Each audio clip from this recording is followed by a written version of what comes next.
Pour commencer l'école du sabbat, nous allons nous incliner et nous allons prier.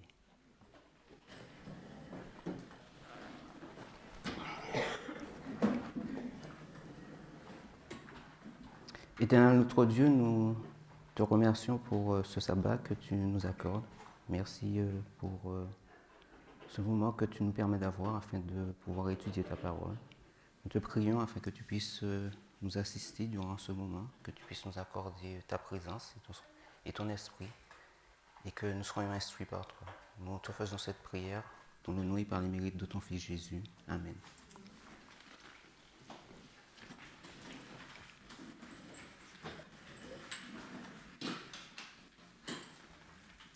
Alors la dernière fois,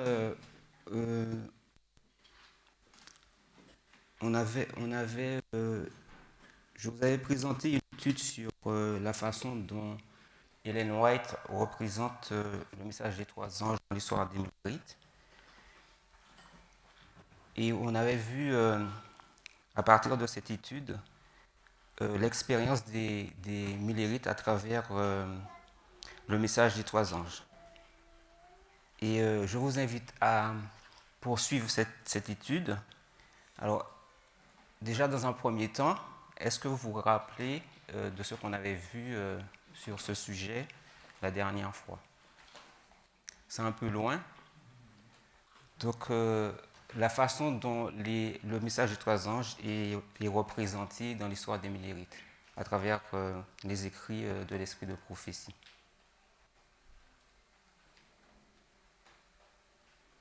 Alors, donc, je vais faire un résumé, parce que je ne sais pas si sur Zoom, quelqu'un voudrait s'exprimer, mais si ce n'est pas le cas, je vais juste vous rafraîchir un peu la mémoire sur ce dont nous avons pu discuter ensemble durant les deux présentations que j'ai eu à faire sur ce sujet. Donc, durant le trimestre, on a étudié les lignes de réforme, et nous savons que la notion de ligne de réforme est vraiment apparue en fait au sein du mouvement. À l'époque d'Ellen White, on n'utilisait pas on ne traçait pas vraiment les lignes. On ne traçait pas de lignes à l'époque d'Ellen White où ceux qui présentaient le message des trois anges ne le faisaient pas à partir de cette méthodologie. Donc, la méthodologie de la ligne de réforme, même si les Millérites ne présentaient pas le message de cette façon, mais en lisant l'esprit de prophétie, on peut voir que cette notion existe aussi dans l'histoire des Millérites. D'ailleurs, c'est à partir des écrits d'Ellen White qu'on a pu structurer la ligne de réforme. Donc on verra à travers la lecture de certains passages que Ellen White comprenait les choses de la même manière que nous. Donc dans un premier temps, on a travaillé, donc je vais travailler sur ce sujet à partir de 3 livres, Message choisi volume 2, le livre premier écrit et aussi la tragédie des siècles. Donc dans ces 3 livres, en fait, on prendra des citations pour pouvoir retracer la façon dont les Millérites comprenaient, ou Ellen White comprenait la ligne de réforme. Dernièrement, on a eu à se poser la question pourquoi traçons-nous des lignes de réforme? Est-ce que c'est nécessaire? Donc on verra quel est le bien fondé en fait, de pouvoir comprendre la façon dont Dieu opère avec nous à travers la ligne de réforme. Et qu'est-ce que ça nous apporte, quels bénéfices que nous en tirons par rapport à la ligne de réforme. Donc, dans Message choisi, volume 2, nous avons un chapitre où Ellen White va donner en fait comment je pourrais dire ça, elle va expliquer les trois anges, les trois messages dans leur cadre général en fait. Et elle va positionner les trois anges à travers leur message dans l'histoire des Millérites. Elle va les positionner en fait dans le temps. Donc, elle va dire que le premier message, alors si on va sur le schéma qui est au tableau, donc on va trouver dans la tragédie des siècles, elle va donner des dates concernant les messages et la façon dont les anges sont arrivés dans l'histoire. Donc, le premier message donc, va commencer en 1798. Nous connaissons cette date. Donc, nous pouvons trouver une référence par rapport à cela. Donc, j'ai mis des références, nous n'allons pas tout lire parce qu'on n'aura pas le temps. C'est dans la tragédie des siècles au chapitre 20. Donc, vous allez trouver dans ce chapitre, Ellen White va dire que le premier ange arrive en 1798. Et 1798, c'est le temps de la fin. Ensuite, dans le premier écrit, la référence c'est 247.1. Elle va dire que le deuxième ange est arrivé le 19 avril 1844. Donc elle ne va pas dire le 19 avril, mais elle va dire qu'après le désappointement. Donc on sait que le premier désappointement que les Millérites ont eu, c'est le 19 avril, puisqu'ils avaient fixé le retour de Jésus à la fête de l'année 1843. Et la fête de l'année 1843 dans l'histoire des Millérites, c'est le 19 avril 1844. Donc pour pouvoir comprendre cette date, il faut revenir sur les études d'Esdras 7-9. Et ensuite, nous avons la fin des 2300 soirées matin qui arrive le 22 octobre 1844. Et donc nous allons trouver cette référence dans le premier requis 254.2 et c'est là qu'elle nous donne l'arrivée du troisième ange. Donc à travers cette histoire, nous voyons que Ellen White elle va positionner l'arrivée des anges dans l'histoire des Millérites. Et ensuite, elle va prédire l'arrivée de l'ange d'Apocalypse 18, qui sera donné dans le futur. Mais nous savons que Ellen White, lorsque vous allez lire cette citation, vous allez remarquer que Ellen White va utiliser Apocalypse 18 pour prédire le grand cri du troisième ange. Donc c'est à partir de... Par rapport à sa compréhension, c'est comme ça qu'elle va utiliser l'arrivée de l'ange d'Apocalypse 18 pour identifier ou pour annoncer le grand cri du troisième ange. Parce que le troisième ange, sur cette ligne, arrive le 22 octobre 1844. Est-ce que c'est clair? Est-ce que vous vous rappelez un petit peu Est-ce qu'il y a des questions? Ou est-ce que c'est pas... Parce que ce sont des choses que nous savons. Donc nous comprenons bien que dans l'histoire des Millérites, le troisième ange arrive après le deuxième désappointement. Okay.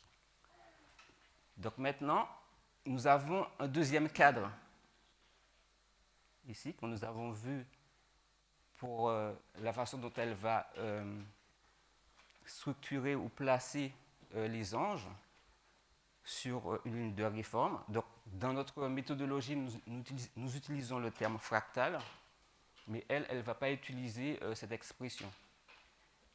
Mais ici, on va voir que les anges ils sont positionnés différemment, notamment pour le troisième ange.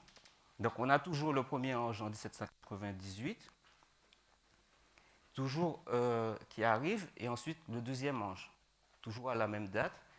Mais maintenant, nous avons le troisième ange qui arrive le 21 juillet 1844. Donc, pour pouvoir... Donc, ici, ce sera le cri de minuit.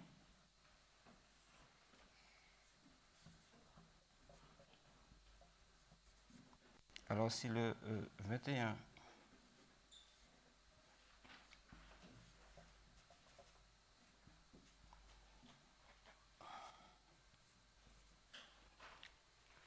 Alors, est-ce que vous vous rappelez comment on avait procédé pour pouvoir identifier le troisième ange le 21 juillet 1844?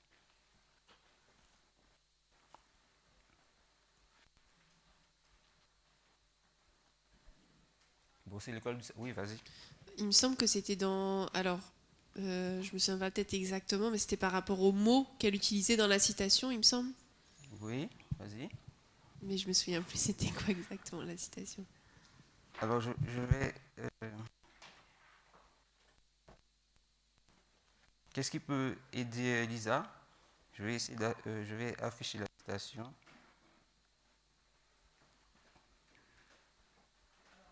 C'est quel...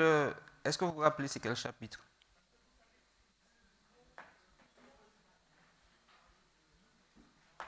Vous vous rappelez du chapitre? Non? C'est vraiment loin l'étude. Là, tu peux afficher, s'il te plaît, Suchel.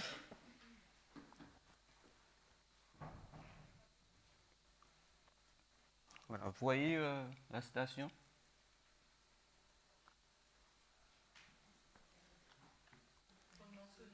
Alors, si le chapitre Un fondement solide, voilà. Alors, c'était quoi? Comment on a procédé pour pouvoir identifier le troisième ange différemment historiquement sur une autre date par rapport à la première ligne, à la ligne générale?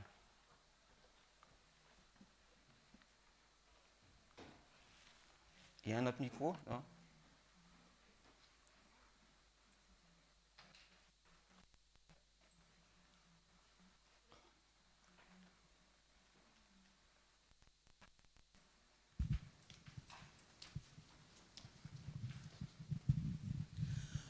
Ellen White, elle termine toujours par le lieu très saint. Elle nous montre toujours 3 étapes et elle finit toujours par le lieu très saint. Et le troisième ange, qu'est-ce qui nous permet de positionner le troisième ange le 21 juillet? Alors, Tandis que ici, on l'a placé le 22 octobre. Selon la citation, elle parle le premier message et ensuite le deuxième message. Après, elle disait le cri de minuit. Donc, on avait superposé différentes lignes. On voyait toujours que le troisième message, soit elle le qualifiait de troisième message, soit elle le qualifiait de cri de minuit. Moi, j'aurais fait une comparaison contraste parce qu'elle dit donc profiter du cri de minuit. Donc le cri de minuit doit les préparer à entrer dans le lieu très saint. Et après, dans la phrase d'après, elle dit le message du troisième ange qui indique le chemin du lieu très saint. Voilà.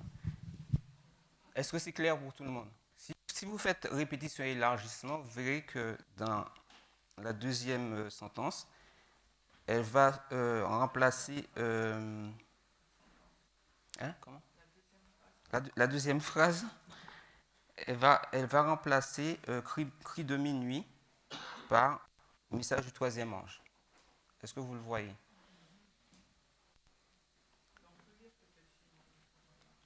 Est-ce qu'il y a quelqu'un qui veut le lire? Donc je vais lire. Ceux qui rejetèrent le premier message ne jouirent des bénédictions du second, ni profiter du cri de minuit qui devait les préparer à pénétrer par la foi avec Jésus dans le lieu très saint du sanctuaire céleste. Alors donc elle va mentionner le premier et le second, et ensuite le troisième, le cri de minuit. Et quand elle va répéter, elle va faire répétition et élargissement. Donc elle va dire, en rejetant les deux premiers messages, donc le premier et le deuxième, ils ont obscurci leur intelligence de telle manière qu'ils ne peuvent reconnaître aucune lumière dans le message du troisième ange qui indique le chemin du lieu très saint. Donc on voit ici que ce n'est pas le même cadre que celui que nous avons vu dans Message choisi. Donc Message choisi, elle va poser de façon historique les dates des arrivées des anges dans l'histoire des Millérites, mais d'un premier écrit, donc elle va placer le message des 3 anges dans la parabole des 10 vierges, puisque l'expression cri de minuit fait référence à la parabole des 10 vierges de la parabole de Matthieu 25. Donc, ce qui nous permet de voir que dans ces histoires, la ligne de réforme s'applique. Donc maintenant,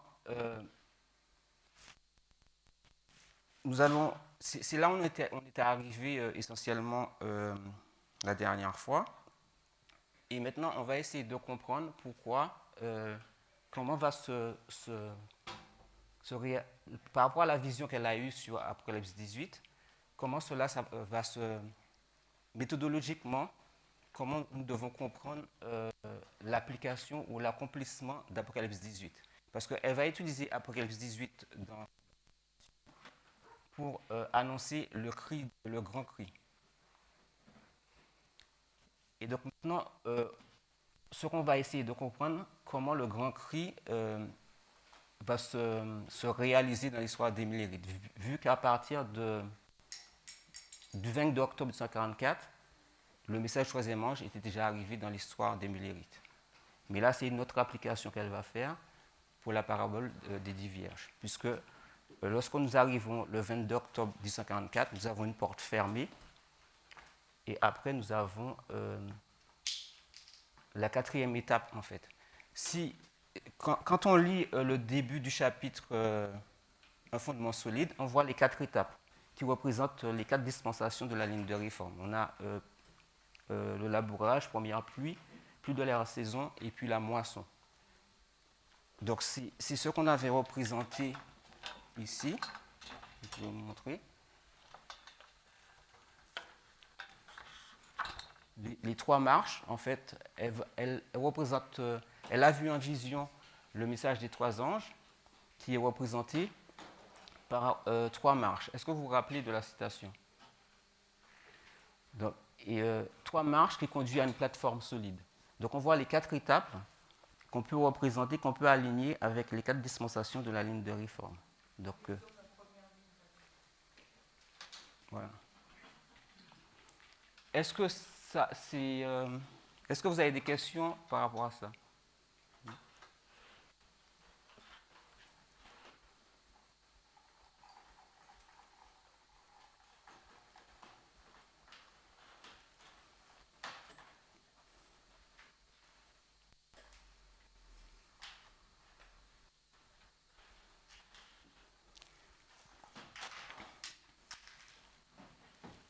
Ok.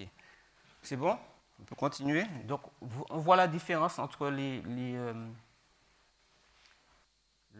qu'on pourrait appeler la ligne générale dans notre ligne de réforme. Ça justifie un petit peu notre méthodologie.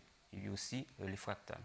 Lorsqu'on utilise cette méthodologie pour montrer qu'il y a une ligne générale, mais aussi dans la ligne, il y a une expérience aussi dans laquelle Dieu nous conduit, qui nous permet aussi de faire l'expérience des messages des 3 anges. Parce que les Millérites, entre 1798 et le 22 octobre 1944, ils ont eu les 3 messages.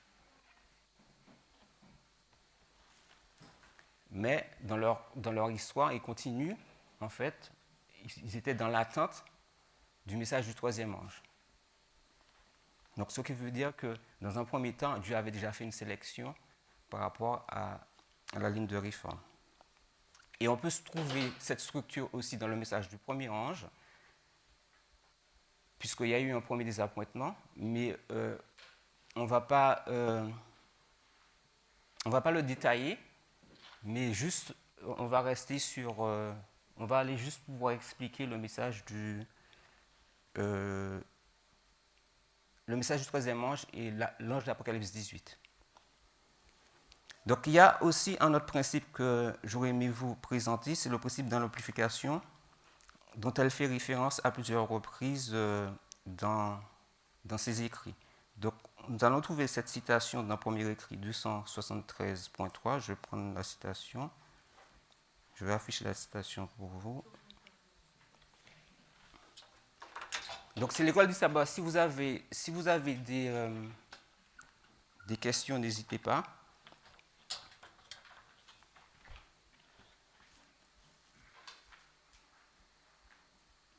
Alors, j'avais dit...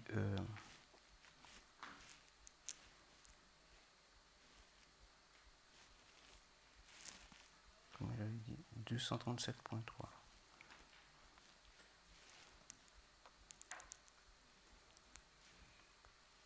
Comment vous comprenez le principe de l'amplification?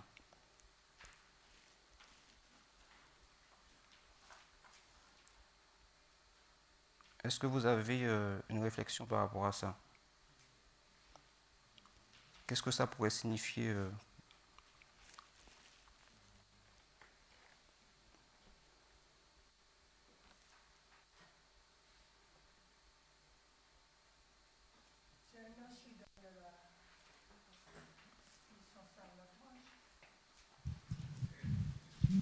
Par rapport à l'amplification, c'est un ange qui arrive, qui donne de la puissance à l'ange qui était déjà là. Donc, si on peut parler de message, on peut dire qu'il y a un message et le message est amplifié après. Ok. Quelqu'un d'autre? Tu peux afficher la citation.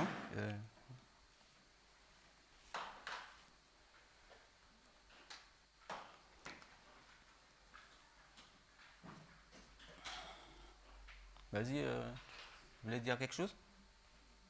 Tu peux lire à partir du deuxième paragraphe, au moment où s'approchait la fin de la proclamation du message du second ange, je vis une grande lumière. Alors, je ne vois plus. Ah.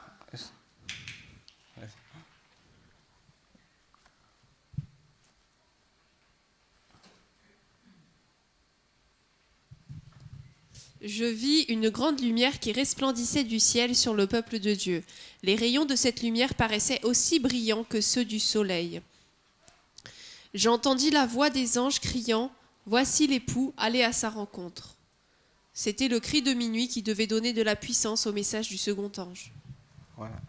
Donc on voit que lorsque le cri de minuit... Alors si vous vous rappelez de la citation précédente, on disait que le cri de minuit, c'est le troisième ange dans la citation. Donc on voit que, ici en d'autres termes, ce qu'elle est en train de dire, c'est qu'on a eu le message du deuxième ange, et ensuite on a le cri de minuit qui arrive, c'est-à-dire le troisième ange, pour pouvoir amplifier le message du deuxième ange.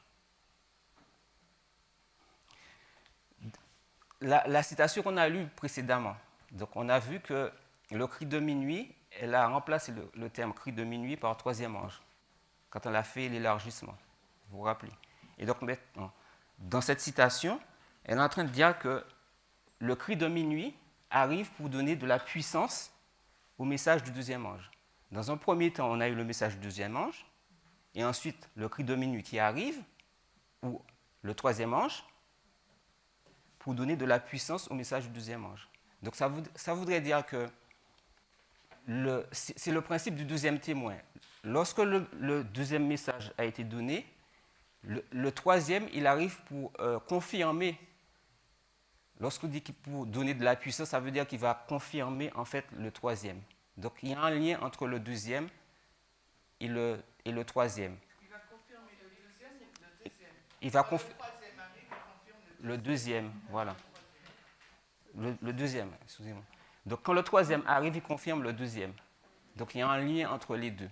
Ils ne sont pas déconnectés. Parce que si pouvoir donner de la puissance, bon, c'est un terme prophétique, mais le fait de dire que il donne de la puissance au deuxième, ça veut dire qu'il va confirmer en fait le deuxième. Et c'est pareil pour le premier. Lorsque le deuxième il arrive, il va confirmer le premier. Donc on a ça dans le premier endroit en fait où on voit le principe de l'amplification, c'est avec le message de Jujalic. Est-ce que vous vous rappelez? Peut-être qu'on n'aura pas je vais évoquer des choses à votre mémoire, peut-être qu'on n'aura pas le temps de tout voir, puisque le temps il va passer vite. Mais si vous vous rappelez, on a eu le message de William Miller, et ensuite on a eu le message de Josiah Litch sur on va dire, le même principe d'interprétation, un jour égale une année. Et lorsque le message de Josiah Litch trouve son accomplissement, ça confirme en fait la méthodologie de William Miller, qui avait prédit qui avait fait sa prédiction pour l'année 1843. Vous voyez? Vous vous rappelez? Donc, il avait dit que Jésus serait revenu, selon ses calculs, à la fin de l'année 1843. Et donc, lorsque Josiah Litch il fait sa prédiction, il dit en 1840 que l'Empire ottoman allait chuter, donc ça s'est réalisé, donc ça a confirmé son message. Donc c'est le même principe avec la puissance, avec le message du troisième et du deuxième, c'est le même principe. Lorsqu'il dit que ça va donner de la puissance, en fait, ça veut dire que ça confirme. Donc c'est le principe du deuxième témoin, en fait, qui est en termes méthodologiques sur la ligne de réforme. Alors je comprends ce que tu veux dire, mais pour moi l'exemple que tu as donné, je ne sais pas si c'est un bon exemple pour expliquer ce que tu veux expliquer là.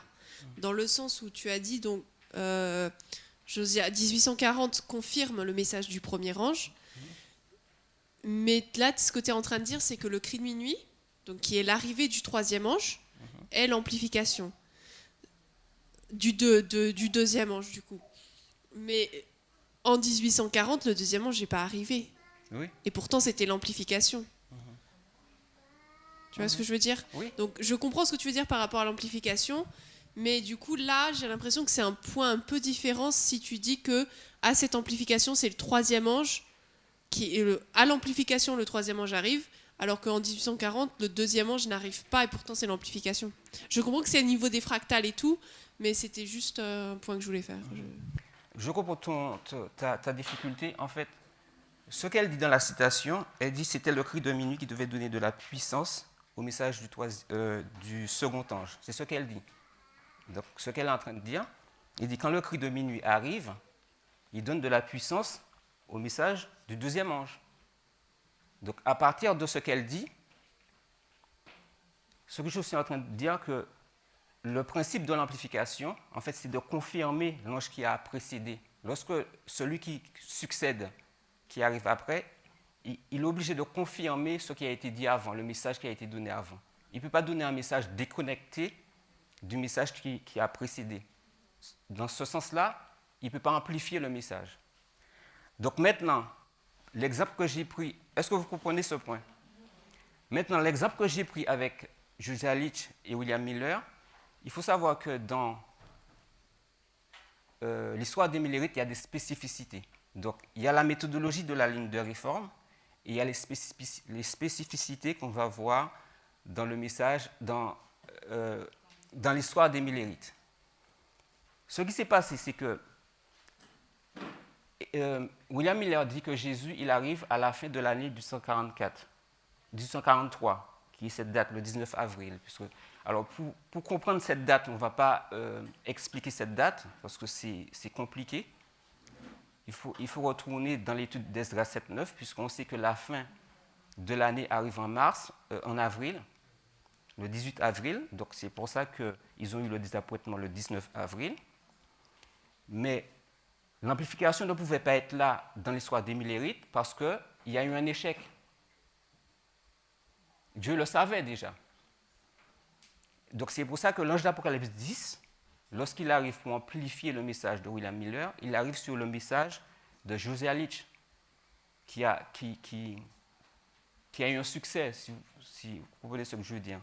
Parce que si le message il ne se réalise pas, il ne peut pas amplifier quoi que ce soit. Et c'est pour ça que lorsqu'on arrive le 22 octobre, il n'y a pas d'amplification. L'ange d'Apocalypse 18, il sera prédit pour une autre application. Donc il n'y a pas de... Sur la ligne des Millérites, vous n'allez pas voir l'amplification lorsque les anges se succèdent, parce qu'il y a eu 2 désappointements. Mais ce n'est pas la méthodologie de la ligne de réforme. Lorsqu'on pose la ligne de réforme, on sait que lorsque l'ange il finit sa mission et que l'autre ange arrive, il amplifie en fait le travail qui a été fait avant. Alors dans ce cas-là, pourquoi oui.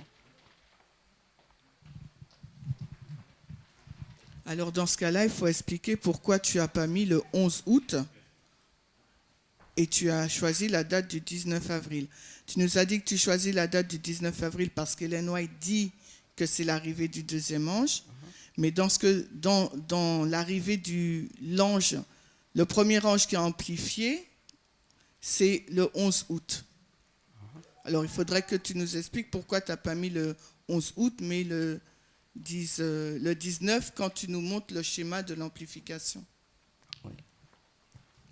Alors, moi, je suis en fait l'histoire des millérites, la façon dont ça s'est passé réellement. Donc, lorsque Ellen White rapporte en fait les événements qui se sont réalisés dans l'histoire des millérites, elle est obligée de poser les choses factuellement, de la façon dont ça s'est passé. Mais nous devons comprendre en fait la méthodologie de la ligne de réforme. Donc, lorsqu'elle va parler des messages de trois anges dans leur cadre général, la façon dont ça s'est réalisé dans l'histoire, elle ne peut pas modifier l'histoire, elle va le poser comme cela. Mais lorsqu'elle reçoit la vision des trois messages dans un fondement solide, Dieu lui donne la méthodologie de la ligne de réforme. Donc nous, il nous faut naviguer avec les deux. L'histoire des millérites, la façon dont ils ont vécu, la façon dont l'histoire des millérites s'est réalisée, la façon dont les trois anges se sont accomplis en fait dans leur histoire, et à partir de ça, comprendre la méthodologie de la ligne de réforme, parce que ça ne va pas se passer de la même façon pour eux que pour nous. Et ça ne se passe pas de la même façon, ça ne s'est pas passé de la même façon pour les disciples aussi.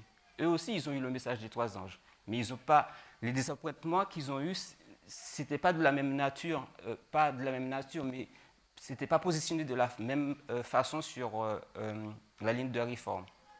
Vous voyez? Donc c'est pour ça que lorsque nous lisons à travers les écrits d'Ellen White à propos de l'ange d'Apocalypse 18, je vais vous montrer à chaque fois, elle va positionner cet ange dans le futur. Elle va dire que lorsque l'ange d'Apocalypse 18 va arriver, toute la terre sera éclairée de sa gloire. Elle va sauter de date en date comme cela. Mais normalement, comprendre l'amplification, en fait, sur une ligne de réforme, il y a deux amplifications, l'ange d'Apocalypse 10 et l'ange d'Apocalypse 18. Mais ça se passe, selon la méthodologie, on voit l'amplification lorsqu'un ange termine sa mission et l'autre ange qui arrive pour commencer sa mission. Donc c'est la transition entre les deux, entre le premier ange qui termine et le deuxième ange qui arrive, c'est l'ange d'Apocalypse 10. Et entre la fin du deuxième et le troisième qui arrive. Vous voyez? Et c'est pour ça qu'elle dit dans la citation, au moment où s'approchait la fin de la proclamation du message du second ange. Vous voyez? Donc c'est lorsque... Alors donc c'est formulé comme ça, je n'ai pas regardé comment c'est formulé en anglais. Donc ça peut nous, nous déstabiliser, parce qu'on pourrait se dire, quand ça approche la fin, mais ce n'est pas vraiment la fin, mais il faut comprendre que lorsque le deuxième ange arrive, puisque ici il est fait référence au cri de minuit, et le cri de minuit c'est bien le 21 juillet. Donc lorsque on arrive au cri de minuit, c'est la fin, selon ce qu'elle dit, du deuxième ange. Sur ce schéma. Mais le deuxième ange, il se termine ici, sur cette ligne-là, c'est le 22 octobre 1944. Est-ce que vous voyez la différence? Puisque dans cette citation, il va te dire, après le désappointement, il y a un ange qui arrive et qui donne le troisième message. Vous voyez? Donc il faut voir les deux schémas. Vous voulez lire la citation pour... Oui? Donc on va prendre c'est premier qui est 254.2.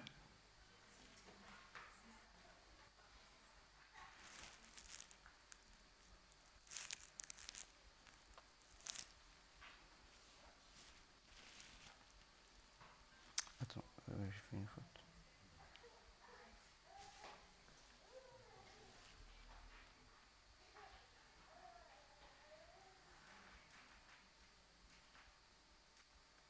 Non, c'est pas ce livre-là. Je vais aller directement lui-là.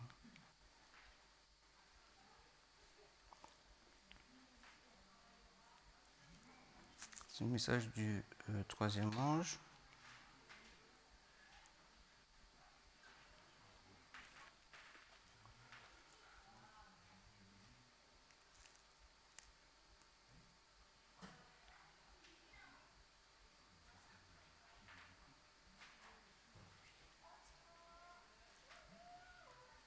Non,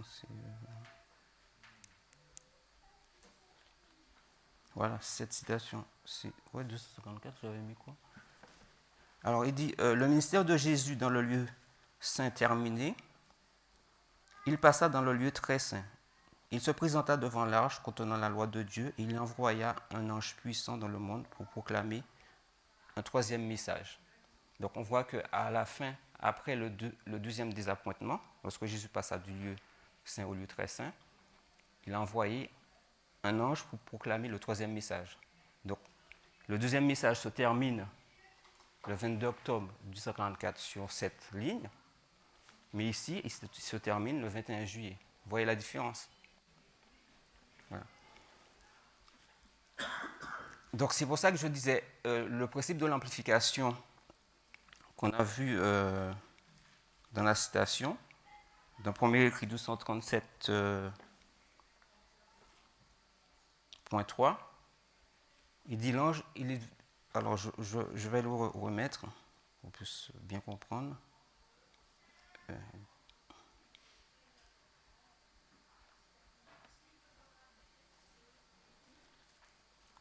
Il dit que c'était le cri de minuit qui devait donner de la puissance. Alors vous voyez, c'est à partir de là, en fait, que moi, je tiens ma compréhension du principe de l'amplification.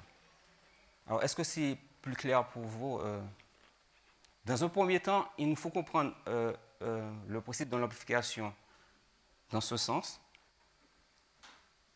pour pouvoir, en fait, comprendre la pensée d'Ellen White par rapport à l'ange d'Apocalypse 18 ou la vision qu'elle a eue par rapport à l'ange d'Apocalypse 18. Est-ce que là, c'est clair ou vous avez des questions? Alors, pour moi, c'est clair. Juste, d'après ce que je comprends de la citation, pour moi, celle-ci ne montre pas que le troisième ange, c'est le 21 juillet, oui. Pour moi, c'est l'autre. Et tu as utilisé celle-ci. L'autre, c'est-à-dire celle qu'on a lue, c'était là, 260.1. Pour moi, c'était plutôt celle-ci qui montrait que le cri de minuit que le troisième ange arrivait au cri de minuit. Et celle-ci, tu l'utilises pour montrer l'amplification. Voilà. Si j'ai bien compris. Oui, c'est ça. Voilà. Parce que pour moi, celle-ci montre pas que le troisième ange, c'est. Si je comprends la logique de Maurice, il met le 21 juillet 44 comme étant le début du troisième ange, le cri de minuit, en se basant sur la citation que tu as dit. Mais c'est la ligne fractale. Donc quand on va dans l'histoire des Millérites, on sait bien que le cri de minuit commence à partir de cette date-là, quand Samuel Snow commence à le donner à Boston, Concorde, Exeter. Donc c'est ce point-là que Maurice y marque. C'est bien la période du cri de minuit. Et quand tu prends premiers écrits fondements solides, toi-même tu l'as dit, comparaison contraste, cri de minuit égale troisième ange. Donc en fin de compte, ce que tu dis, ça confirme ce qu'il dit pour moi. Oui, c'est ça, mais je pense, enfin, c'était peut-être de ma part, mais je pensais que cette citation, tu l'utilisais, Maurice, pour dire que le troisième ange arrivait au cri de minuit. Mais pour moi, cette citation ne dit pas ça. Et du coup, c'est en relisant les citations et tout que j'ai vu que c'est surtout celle de 260 qui nous montre ça, et que, ayant placé ce point-là comme étant le troisième ange, cri de minuit, etc., maintenant on reprend cette citation, on voit l'amplification, etc. C'est-à-dire que la citation montre les deux. Ce que je veux montrer, c'est que ici, j'ai déjà montré que le troisième ange sur cette ligne arrive le 21 juillet. Maintenant, ce que j'essaie d'expliquer, c'est comprendre ce que ça veut dire l'amplification. L'amplification, c'est donner de la puissance. Et donner de la puissance, ça veut dire l'amplification. Vice-versa. Mais dans la réalité, il faut qu'on élargisse notre compréhension de ce que représente l'amplification. Donc, l'amplification, c'est la confirmation de l'ange qui a précédé, du message qui a précédé. Donc, il faut qu'on ait des fois, on disait que lorsqu'on on travaillait sur la ligne de réforme, il faut comprendre le processus du cause à effet. C'est-à-dire que on peut bien le voir, le constater à partir de la transition entre le premier et le deuxième sur cette ligne. Il n'y a pas eu d'amplification parce qu'il y a eu un désappointement. Ce qu'il avait prédit ne s'est pas réalisé. Il n'y a pas eu d'amplification le 22 octobre 1944 parce que ce que José a prédit, Samuel Snow, ça ne s'est pas réalisé. Donc, l'ange ne peut pas amplifier. Il n'y aura pas d'effet, en fait. Parce que l'amplification, en fait, va produire un réveil. Lorsqu'on voit l'accomplissement de la parole de Dieu, l'accomplissement de la prophétie, donc ça produit quelque chose. Et s'il n'y a pas de réalisation, il n'y a pas d'amplification. Donc, Dieu, il reporte. Donc, l'ange Apocalypse 18, comme il n'a pas eu de succès, Dieu va donner une vision à Ellen White pour dire que ça va s'accomplir dans le futur. Mais vous verrez que dans l'histoire des millérites, il n'y aura pas d'amplification de l'ange d'Apocalypse 18. Donc, si je comprends bien, donc l'amplification dans l'histoire des millérites, tu la mets uniquement dans la ligne fractale, mais pas dans la ligne générale. Pour toi, puisque comme il y a eu un échec, tu ne mets pas d'amplification dans la ligne générale? Non. Dans la ligne générale... En haut, c'est la ligne du haut. Est-ce que tu mets le premier ange et amplifié dans la ligne du haut? C'est là, parce que... Le premier ange, je l'ai amplifié en 1840. Je ne l'ai pas posé. Donc, puisque ce que je veux faire, c'est montrer l'arrivée des anges, en fait, dans l'histoire des millérites. Donc, il y a bien eu... puisque Dieu, lorsqu'on vous lisez dans la tragédie des siècles, Ellen White va dire que Dieu, il est dans ce message. Quand bien même il y a eu des échecs, des désappointements, Dieu, il est dans ce message. Et Dieu a permis qu'il y ait deux messagers, en fait, dans le message du premier ange, William Miller et Josiah Litch, mais on va plus porter l'accent sur William Miller. Mais c'est la prédiction de Josiah Litch, en fait, qui fait descendre l'ange de l'Apocalypse 10. Parce que William Miller, il a des erreurs, en fait, dans son message, mais il ne le sait pas. Donc, il y a le premier désappointement. Et lorsque Samuel Snow, il arrive, après, il a corrigé une partie, mais il n'a pas tout corrigé. Il a corrigé la date, mais l'événement, il est passé à côté de l'événement. Donc, il attendait toujours Jésus pour le 22 octobre 1944. Et ça ne s'est pas réalisé. Donc, il y a eu deux désappointements. Ce qui fait que, dans cette histoire, vous allez voir l'amplification, le principe de l'amplification, mais autre part, en fait, qu'à la transition des anges, en fait. Puisque lorsqu'on vous lisez Apocalypse 14, les anges, ils se succèdent. Il y a le premier, le deuxième et le troisième. Ils arrivent dans leur ordre. Parce que leur message sera confirmé, en fait, par celui qui arrive. Donc, c'est le principe du deuxième témoin. Parce que nous, pour qu'on puisse adhérer au message, il faut qu'on ait l'assurance que le message il est vrai. Vous voyez? Donc Dieu leur a donné cette confirmation en 1840.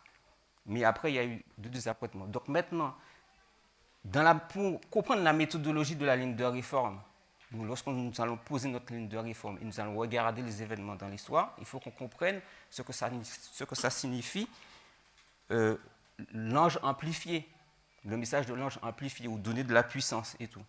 Donc ça, ce sont des termes prophétiques qui méthodologiques. Est-ce que c'est... Voilà. Donc maintenant, nous allons regarder la confirmation de ce qu'Ellen White dit par rapport au fait que l'ange d'Apocalypse 18 n'est pas arrivé le 22 octobre 1844. Donc on a compris que le 19 avril, c'est parce qu'il y a eu le premier des appointements, il n'y a pas eu d'accomplissement prophétique. Donc pas d'amplification. Alors, j'avais donné un autre passage à lire. La dernière fois qu'on s'était arrêté là, je ne sais pas si vous avez eu l'occasion de lire. Alors, c'est Message choisi, volume 1, 76.2. Je vais prendre la citation.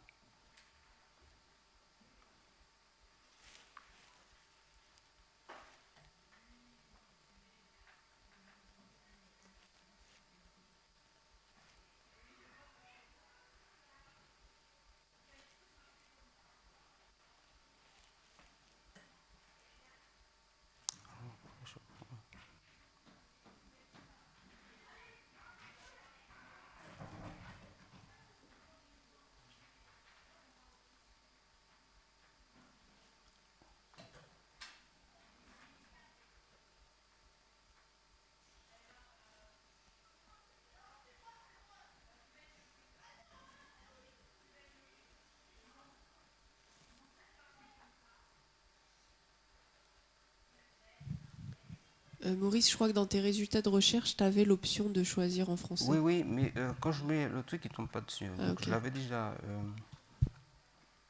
mis ici. Je vais le prendre par ici.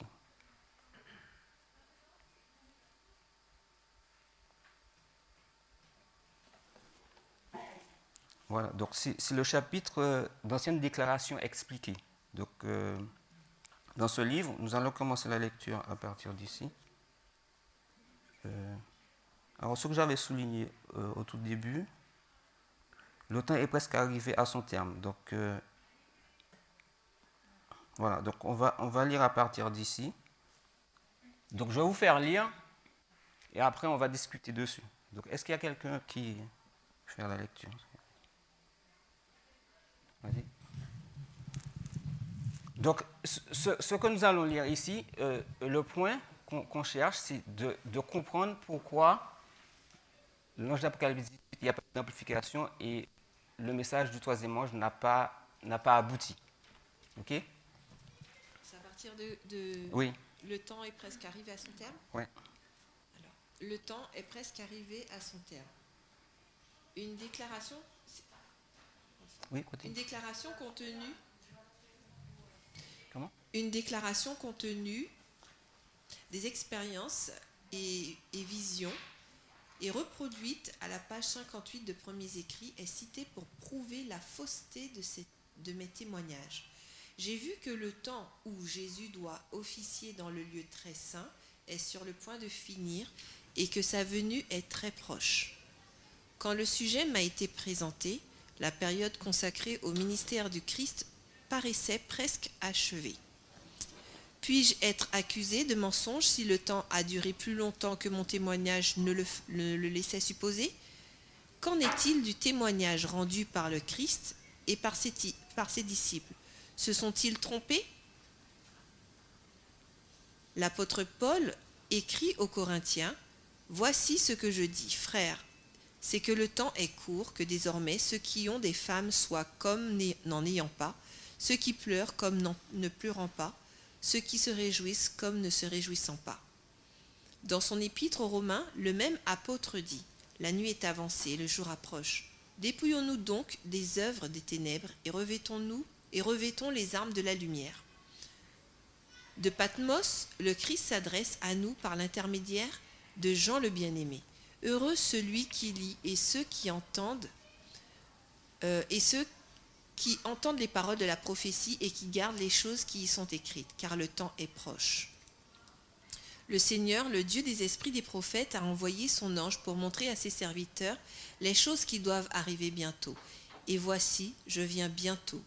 Heureux celui qui garde les paroles de la prophétie de ce livre. Dans les messages qu'ils adressent aux hommes, les anges représentent le temps comme très court. C'est ainsi qu'il m'a toujours été présenté. Il est vrai que le temps a duré plus longtemps que nous l'avions pensé au début de ce message. Notre Sauveur n'est pas apparu aussitôt que nous l'avions espéré. La parole du Seigneur a-t-elle failli? Jamais. Il faut se rappeler que les promesses et les menaces divines sont conditionnelles. Dieu avait confié à son peuple une tâche à accomplir sur la terre.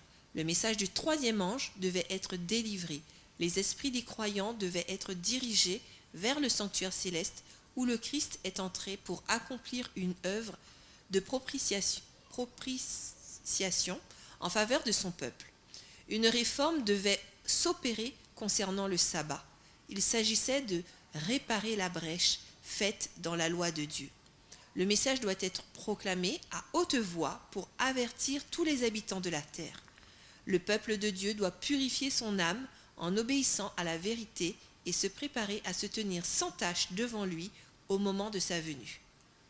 Si après le désappointement de 1844, les adventistes étaient restés fermes dans la foi et s'étaient engagés tous ensemble dans les voies ouvertes par la providence, s'ils avaient accueilli le message du troisième ange et l'avaient proclamé au monde avec la puissance du Saint-Esprit, ils auraient vu le salut de Dieu, le Seigneur aurait puissamment secondé leurs efforts, l'œuvre aurait été achevée et le Christ serait déjà venu pour apporter la récompense à son peuple. Cependant, dans la période de doute et d'incertitude qui suivit le désappointement, de nombreux adventistes ont perdu la foi. Des dissensions et des divisions se sont produites. La plupart se sont opposés à la parole et la plupart se sont opposés par la parole et par la plume à ceux qui, en petit nombre, fidèles à la providence, ont accepté la réforme du sabbat et ont entrepris de proclamer le message du troisième ange. Plusieurs qui auraient dû vouer leur temps et leur talent à une tâche unique, celle d'avertir le monde, se laissèrent absorber par leur opposition à la vérité du sabbat, ce qui obligea les défenseurs de cette vérité à consacrer leurs efforts à réfuter ses adversaires. C'est ainsi que l'œuvre fut retardée et le monde laissé dans les ténèbres. Notre histoire eût été toute différente si tout le corps des adventistes s'était trouvé uni sur la base des commandements de Dieu et de la foi de Jésus. Il n'entrait pas dans le dessein de Dieu que la venue du Christ fut ainsi retardée. Dieu n'avait pas eu l'intention de faire errer Israël, son peuple, dans le désert pendant 40 ans. Il voulait le conduire directement au pays de Canaan et l'y établir comme un peuple saint, en santé et heureux. Mais ceux qui avaient été évangélisés n'entrèrent pas au pays de la promesse à cause de leur incrédulité. Parce que leur cœur était rempli de murmures, de révoltes et de haine, Dieu ne put réaliser son alliance avec eux. L'incrédulité, les murmures et la rébellion tinrent l'ancien Israël hors du pays de Canaan pendant 40 ans. Les mêmes péchés ont retardé l'entrée de l'Israël moderne dans la Canaan céleste. En aucun de ces cas, Dieu ne s'est trouvé en faute. Ce sont l'incrédulité, la mondanité, le manque de consécration et les disputes parmi le peuple qui fait profession d'appartenir au Seigneur, qui nous ont retenus si longtemps dans ce monde de péché et de souffrance. Voilà. Donc on comprend que si, à cause du désappointement, en fait, le peuple n'était pas en mesure de donner le message du troisième ange. Donc il ne pouvait pas avoir le grand cri du troisième ange. Donc ce qui fait que je vais vous donner une citation pour vous montrer que lorsque Ellen White elle parle de l'ange d'Apocalypse 18, elle va toujours le placer dans le futur. Juste le temps de... Voilà. Donc, c'est VRP, oui.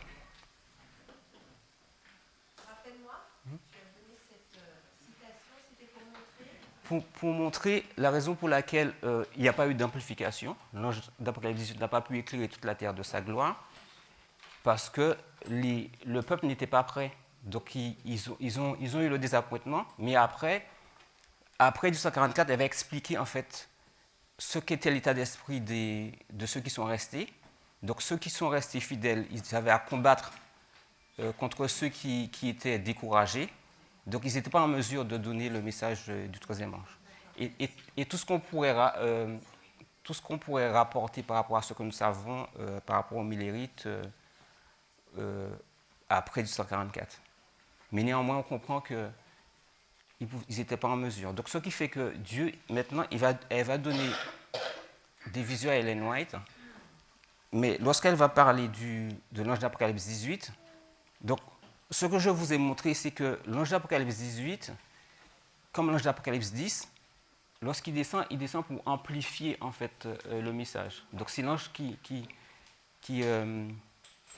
va éclairer toute la terre de sa gloire. Donc il y a d'autres citations que j'aurais pu prendre aussi, mais je vais juste vous le dire comme ça. Quand vous lisez dans commentaire biblique d'Ellen White sur l'ange d'Apocalypse 10, elle va dire que l'ange d'Apocalypse 10, c'est une représentation de Jésus. C'est un personnage de Christ. Alors donc, en fait, c'est un peu difficile pour nous d'identifier ce personnage, en fait, parce qu'il y a les anges, les trois anges, le premier, le deuxième et le troisième, mais lorsqu'on lit la citation, il semblerait que l'ange d'Apocalypse 10 et l'ange d'Apocalypse 18, c'est un autre ange, en fait, qui accompagne. Alors donc, il faut bien comprendre la notion d'ange. Lorsqu'on parle d'ange, Jean voit les anges voler, Apocalypse 14, un ange qui vole au milieu du ciel, c'est une expression prophétique. Il n'y a pas d'ange en réalité. C'est un message. Où c'est la gloire de Dieu, en fait, à travers ce qu'il fait, le message, ou ce qu'il produit. Il n'y a que les croyants, en fait, ceux qui acceptent le message, qui peuvent discerner cela. Alors, je vais vous donner un exemple. Lorsque Jean-Baptiste, il rencontre Jésus, Jean-Baptiste, c'est le premier ange, Jésus, c'est le deuxième. Jésus, il vient pour confirmer le message de Jean-Baptiste, comme je vous disais précédemment. Mais lorsque Dieu il va parler, tout le monde ne peut pas entendre. Donc quand vous lisez cette histoire, il va dire qu'il y a ceux qui ont entendu, c'est-à-dire qu'on voit, Jean-Baptiste, il voit la colombe qui descend sur Jésus, mais les autres, ils vont entendre le bruit du tonnerre, quelque chose, mais ils ne vont pas discerner. Donc la manifestation de la gloire de Dieu à travers l'ange d'Apocalypse 18 et l'ange d'Apocalypse 10 et Apocalypse 18, c'est quelque chose de spirituel. Alors, donc, ce que je voulais dire par rapport à ça, c'est qu'on a, pour se donner une représentation, en fait, de cet ange qui est une représentation de Jésus, on a une autre image dans Daniel. On a Gabriel et Michael. Lorsque l'ange il descend pour expliquer la vision à Daniel, il y a Michael aussi. Michael, c'est celui qui est comme Dieu. Donc, si vous voulez vous faire une représentation de ce qu'est l'ange d'Apocalypse 18, parce que lorsqu'on va lire la citation, les deux dernières citations, pour voir l'accomplissement de l'ange d'Apocalypse 18, on va voir le premier et le troisième. Mais, en même temps, on discerne aussi l'ange d'Apocalypse 18. Mais il n'est pas vraiment, j'arrive pas vraiment à l'identifier autrement que ce que je viens de vous dire. Mais c'est une représentation spirituelle des choses. Donc maintenant, pour revenir sur le point, puisque l'ange, il n'y a pas eu d'amplification et que le message du troisième ange, les millérites n'étaient pas en mesure de donner le message du troisième ange, Ellen White va recevoir des visions pour nous montrer que l'accomplissement sera différé. Donc on va aller dans VRP 319.3. Oui. Ok.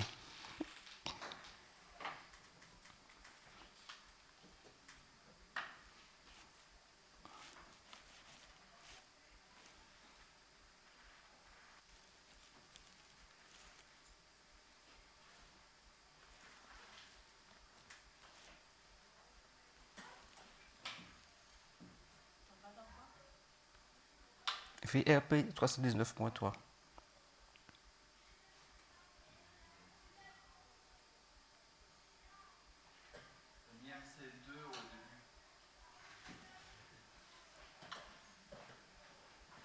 Voilà.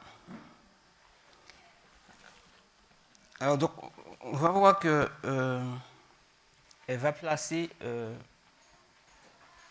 la venue de l'ange d'Apocalypse 18 dans le futur. Donc, quelqu'un peut lire?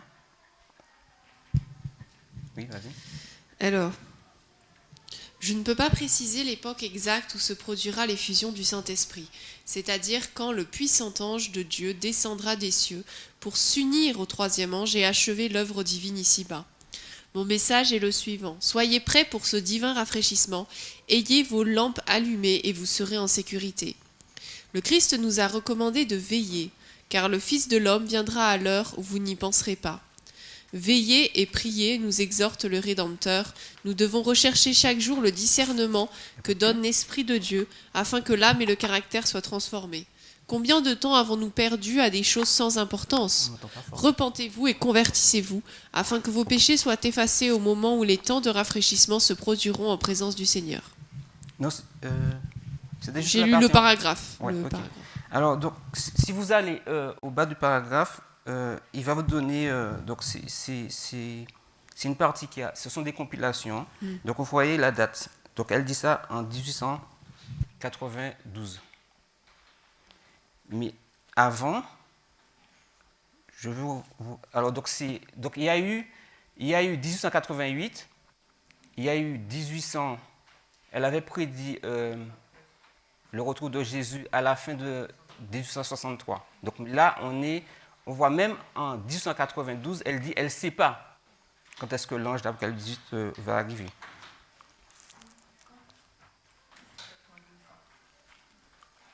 Alors donc, on va revenir. Maintenant, je vais vous lire une citation pour 1888, pour un accomplissement de l'ange d'Apocalypse 18. Donc c'est Message choisi, volume 1, 276.1.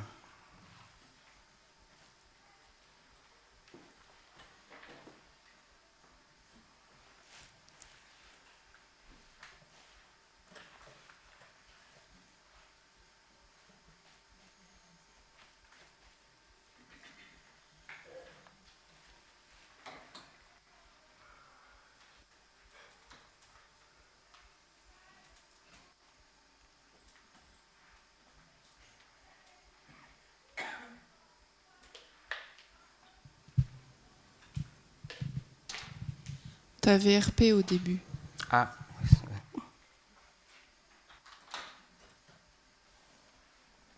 Non, c'est... Pourquoi il me donne ça en espagnol?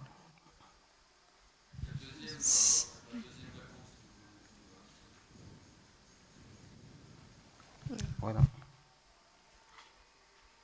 Voilà, vous pouvez lire. Donc on est toujours en train d'essayer de comprendre pourquoi le message du troisième ange, ou l'ange d'Apocalypse 18, qui a été annoncé dans le futur, ne s'est pas réalisé. Quelqu'un peut lire? Rapidement, parce qu'il ne me reste pas beaucoup de temps. Le refus d'abandonner des idées préconçues et d'accepter la vérité explique en grande partie l'opposition qu'a rencontrée à Minneapolis le message du Seigneur présenté par les frères Waggoner et Hattie Jones. En suscitant cette opposition, Satan a réussi dans une grande mesure à priver notre peuple de la puissance extraordinaire du Saint-Esprit que Dieu désirait ardemment lui communiquer. L'ennemi a empêché d'obtenir cette efficience qui aurait pu caractériser la proclamation de la vérité au monde, ce qui aurait renouvelé l'expérience faite par les apôtres après la Pentecôte.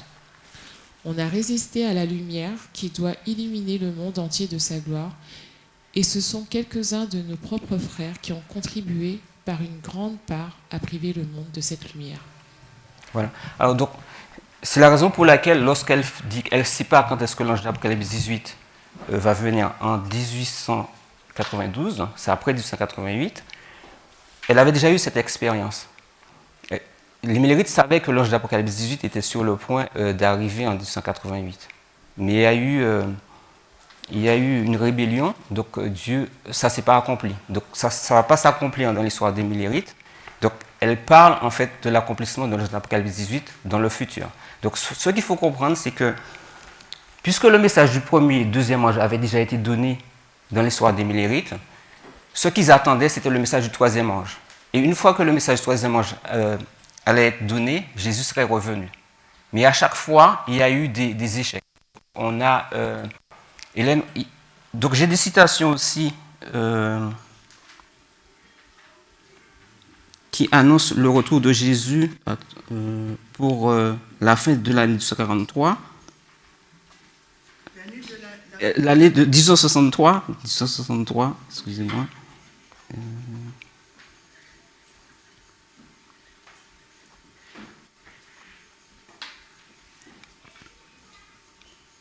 Je retrouve.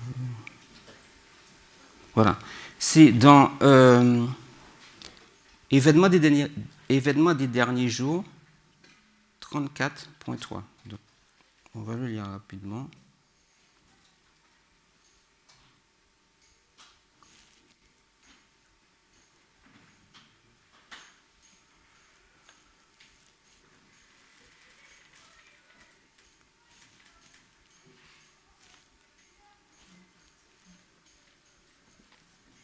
Voilà. Quelqu'un peut lire rapidement? L'assemblée présente à la conférence me fut montrée. L'ange me dit, certains sont réservés pour la nourriture des vers, d'autres subiront les 7 dernières plaies, d'autres seront vivants et demeureront sur la terre pour être enlevés au retour de Jésus. Ici, Le sang? oui. L'heure viendra, et elle n'est pas loin, où quelques-uns d'entre nous qui sont croyants verront sur terre de leur vivant s'accomplir la prédiction et entendront la voix de l'archange et la trompette de Dieu, éveillant l'écho des montagnes, des plaines et des mers jusqu'aux parties les plus reculées de la terre. Alors donc là c'est juillet 1888 et l'autre citation c'est 1856. Donc eux ils pensaient voir Jésus de leur vivant et nous sommes en 2024 et Jésus n'est pas encore venu. Donc c'est pour ça qu'elle disait que est-ce qu'elle avait menti ou elle avait donné une fausse prédiction? Non, c'est que Dieu a retardé le temps parce qu'à chaque fois, il y a eu de la rébellion. Mais ils avaient déjà prévu l'accomplissement de l'ange d'Apocalypse 18 à leur époque. Donc maintenant, il reste combien de temps? 5 minutes. Donc, je vais m'arrêter là.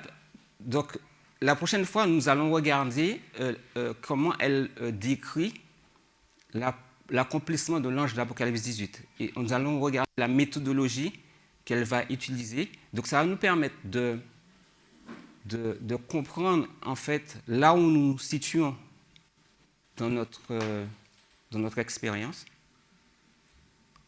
ce qui nous reste encore à parcourir par rapport à la façon dont elle va utiliser la méthodologie, parce que ce qu'elle est en train de dire, c'est que pour que Jésus puisse revenir, il faut que l'ange d'Apocalypse 18 descende. Et l'ange d'Apocalypse 18, à chaque fois, il était sur le point de donner ce message. Les Millérites n'ont pas pu donner le troisième message. Donc le troisième message sera donné dans notre dispensation. Mais nous, on est reparti en fait sur une ligne complète. Donc pour nous, il nous faut comprendre bien où se positionne l'ange d'Apocalypse, le troisième ange et l'ange d'Apocalypse 18 sur notre ligne de réforme. Et c'est à partir de la méthodologie que nous pouvons comprendre où se positionne le troisième ange et l'ange d'Apocalypse 18 sur notre ligne de réforme. C'est pas en prenant une citation comme ça de l'esprit de prophétie et dire qu'elle dit ça parce qu'il y a des spécificités qui sont propres à l'histoire des Millérites et qui ne vont pas se dérouler de la même façon pour nous. Parce que nous sommes dans une autre dispensation, dans une autre ligne de réforme. Et dans leur ligne de réforme, il y a eu des échecs. Et le troisième ange, il est descendu, on va dire que le troisième ange, il est descendu, mais il n'a pas accompli sa mission. Donc, lorsque vous lisez l'esprit de prophétie, Ellen White va parler de l'œuvre du troisième ange sous différents aspects. Elle va dire que l'œuvre du troisième ange, c'est comment dire, l'œuvre de manuscrits où quand elle va parler de ce qui se fait dans les hôpitaux, ce qu'ils ont fait, ils vont dire que ça, c'est l'œuvre du troisième ange aussi. Mais il y a plusieurs façons de comprendre ces citations. Ici, nous, ce que nous regardons, c'est la méthodologie de la ligne de réforme. Il va dire que le troisième ange a accompli des choses dans l'histoire des Millérites. Et c'est pour ça que nous, on a eu un héritage par rapport à l'histoire des Millérites, parce qu'ils ont accompli un certain nombre de choses. Mais lorsqu'elle dit que le troisième ange n'a pas accompli sa mission, il faut le comprendre par rapport à la ligne de réforme et au message. Parce que le troisième ange aussi, peut-être que vous avez tombé sur une citation de l'Esprit de prophétie, il va dire que l'œuvre de publication, c'est l'œuvre du troisième ange. Tout ce qu'ils ont accompli dans d'autres domaines en fait, du message, c'est l'œuvre du troisième ange. Mais néanmoins, ce qu'ils attendaient pour que Jésus puisse revenir, puisqu'à chaque fois, elle dit, elle va associer dans cette citation, elle va dire...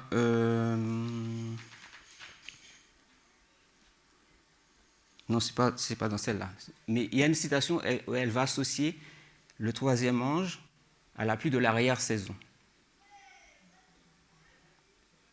Lorsque le troisième ange arrive avec la pluie de l'arrière-saison. Donc ça rejoint notre dispensation. On a la pluie de la première saison et la pluie de l'arrière-saison. Si vous regardez lorsqu'elle reçoit d'un fondement solide la méthodologie de la ligne de réforme, elle va avoir trois marches qui emmènent à une plateforme solide. Et c'est les 4 étapes en fait, de notre ligne de réforme, puisque lorsque nous arrivons à la moisson, nous sommes moissonnés nous sommes scellés. Donc lorsque vous êtes sur la plateforme solide, vous êtes scellés. Donc il faut passer par ces 3 étapes-là. Et donc la 3e étape, c'est la pluie de l'arrière-saison. La 2e, c'est la pluie de la première. Donc elle va toujours associer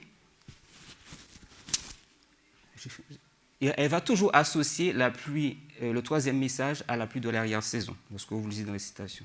Donc je pense que mon temps est terminé. Donc on va poursuivre une prochaine fois pour voir l'application, la méthodologie de l'ange d'Apocalypse 18. Il reste combien de temps? 1 minute? Est-ce qu'il y a une question? Vas-y. Je disais, c'est pas une question, c'est juste pour moi. Si je comprends bien, dans le temps d'Ellen White, le troisième ange était là, mais pas comment dire, ils n'ont pas appliqué, enfin, ça n'a pas été développé, c'est ça? Oui, on peut dire ça comme ça. C'est-à-dire qu'elle n'a pas accompli pleinement ce que Dieu pas espérait, mais l'attente que Dieu avait pour la mission du troisième ange, ça n'a pas abouti, en fait. Et pour nous, on le développe et on fait ce que Dieu nous demande, quoi. Bon, on fait ce que Dieu nous demande, j'espère. Oui.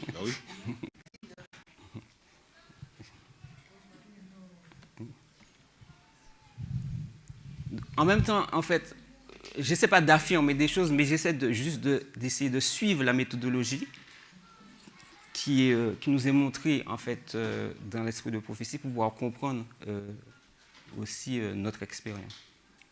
Tu voulais dire quelque chose?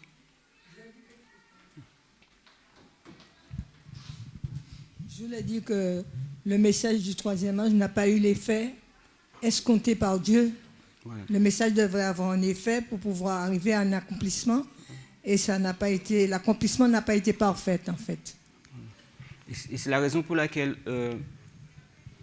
lorsque Ellen White dit que les anges lui ont présenté les choses d'une certaine manière, lorsqu'elle reçoit la vision et elle dit que certaines personnes qui sont dans telle réunion vont pas passer par la mort, elle a reçu la vision comme ça. Et donc elle a donné la vision comme Dieu lui a donné. Donc on peut la qualifier de fausse prophétesse par la suite, mais lorsqu'on comprend la méthodologie et les raisons pour lesquelles Dieu n'a pas accompli sa promesse, on comprend mieux. Okay. Bon, on va prier pour clôturer l'école du sabbat.